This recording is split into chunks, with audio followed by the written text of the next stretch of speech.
Before we start today's video, check out our affiliate links in the description down below. These can make some great gifts with the holiday season just around the corner, or even a gift for yourself. It supports the channel at no extra cost of you. Thanks so much. May the force be with you, and enjoy the video. Hello there. This is where the fun begins. Not just the top 10 likely cameos that we'd love to see in the next Star Wars movie, The Mandalorian and Grogu, but not just that, but how. It's exactly what we're going to be discussing in today's video. Of course, we're going to go ahead and we're going to hop right on into it, break it all down for you guys, everything that we know and everything that we're anticipating with the Mandalorian and Grogu movie right now.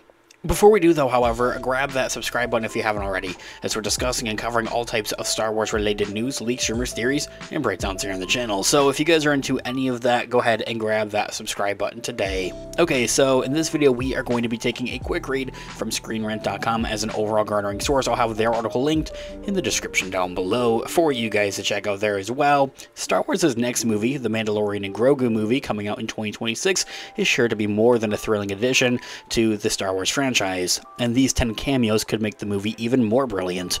The Mandalorian and Grogu is one of the most anticipated Star Wars upcoming projects, if not the single most anticipated, especially for a theatrical release. Excitingly, this movie not only brings the Mandalorian stories to the big screen, but it also represents the very first Star Wars movie in the last couple of years, about 5 years at this point, 6 years at this point, for when it's going to be releasing. Not just that, but also the first iteration of a Star Wars show being translated into a movie this time around, instead of having a movie being documented into a show, like maybe Obi-Wan Kenobi or Andor. Besides the point, this is perhaps unsurprising, as The Mandalorian is quite largely considered one of Star Wars' best TV shows on Disney+. However, The Mandalorian Season 3 ending left the door wide open for an especially exciting update for the characters of the show and the galaxy more broadly in this era, almost acting as this quote-unquote soft reboot, which very well could see the return of countless fan-favorite characters of all of the Star Wars cameos that we could see included in The Mandalorian and Grogu. So, coming in at number 10 is a young Ben Solo, very well could make an appearance, and that would be if we were to see Leia Organa and Han Solo, I think, at the same time. A young Ben Solo is one of the many Force users still alive during the Mandalorian era. While this exact year of the Mandalorian and Grogu is set remains quite unidentified, it's safe to assume that it will take place sometime after the events of the Ahsoka Season 1, as the Ahsoka finale seemed to perfectly set up both the possibilities of heroes and possible villains of that movie. In light of that, Ben Solo could very well likely still be young in his Mandalorian and Grogu movie here, and maybe even be with Luke Skywalker. At number 9 would be Omega from The Bad Batch, as we know that The Bad Batch Season 3, its third and final season from earlier this year, and it coming to a conclusion, shows Omega going off to join the Rebellion, so she very well likely is still around with them. Especially as we're beginning to see more and more of the New Republic throughout the last couple of Mandoverse projects, I think that is a very thrilling and kind of anticipated thing that we very well could see, at least, you know, maybe not in the Mandalorian and Grogu movie, but somewhere in the Mandoverse, for sure. Number 8 comes in with Luke Skywalker. Very similar to Ben Solo. I think if we saw Ben Solo, we would see Luke Skywalker quite obviously, or at least his parents of Han Solo and Leia Organa, or even all 4 of them. But yeah, we've seen Luke Skywalker a couple of times now in the Mandoverse, at the end of The Mandalorian Season 2, and in the Book of Boba Fett. Of course, I think it would be really awesome to see some type of iteration of his character once again, of maybe what he's up to, checking in on his character in the Mandalorian and Grogu movie. Coming in at number 7, as I've already kind of mentioned her a couple of times now, is, well, Leia Organa, especially as we've heard and have seen and know that she's very involved with the New Republic. Like Luke, it would be very difficult to explain Leia's absence in The Mandalorian and Grogu. In fact, arguably, Leia's appearance in the movie would make even more of an essential than Luke's, as Leia was much more directly involved with the New Republic, and we've seen a lot of the New Republic in the last couple of Star Wars projects, especially those a part of the Mandoverse. Coming in at number 6, it would need some explanation to it, and maybe that's something that would much rather be saved for Ahsoka Season 2, but Ahsoka Tano. She was last seen in the planet of Peridia in a whole nother galaxy, but she very well could make her way back during the events of The Mandalorian and Grogu.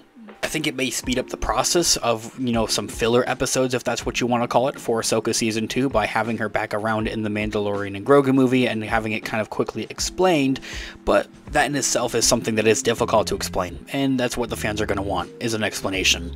Docking in at number 5 is Sabine Wren, and like Ahsoka, at number 6, Sabine is also in another galaxy with Ahsoka on this planet of Peridia, stuck there. And, well, as I had mentioned, we would presumably see that in the Ahsoka Season 2.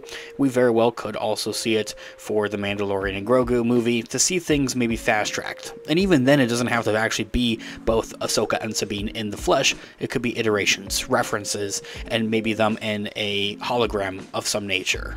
Now for this next one, based off of the leaked Mandalorian and Grogu teaser trailer footage that was recently shown at D23 a couple of weeks ago, having Zeb in that trailer and in that footage, I think would also prompt it to have at number 4, Hera Syndulla.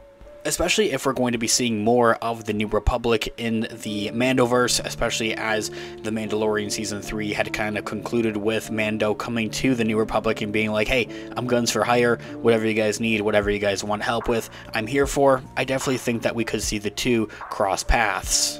At number 3, we would have Ezra Bridger, a little bit of a rebel party going on there, and very much so like, I think we would see, Hera, you would see Ezra, because that's how Ahsoka Season 1 had kind of concluded. Ahsoka and Sabine stuck in this other planet on Peridia, in a different galaxy, and then Ezra coming back to the main Star Wars galaxy and reuniting with Hera Syndulla and with the New Republic. It's almost like a, you got one, where's the other kind of scenario and situation.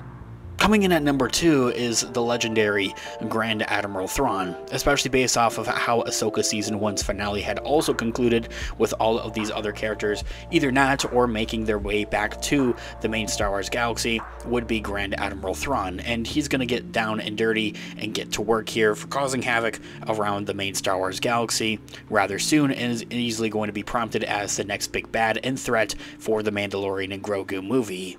Coming in at number 1 is Bo-Katan Kryze. I know this one's not necessarily confirmed, and even isn't at that, it doesn't even feel like a cameo, but I definitely have a good feeling and big feeling that we would see Bo-Katan Kryze around in the Mandalorian and Grogu movie. As I had kind of paired up the rest of these characters throughout this list, it's kind of like, you see Mando, you're going to see, Bo-Katan around there as well, especially as the two have been around each other for the last couple of Mandoverse projects. Of course, let me know all of your thoughts and opinions in the comments down below. What cameos do you want to see in the Mandalorian and Grogu movie? Thanks so much for watching today's video. Of course, this has been Unofficial Star Wars. I'll catch you guys on the next one. Have a great one. May the Force be with you as always. Peace out.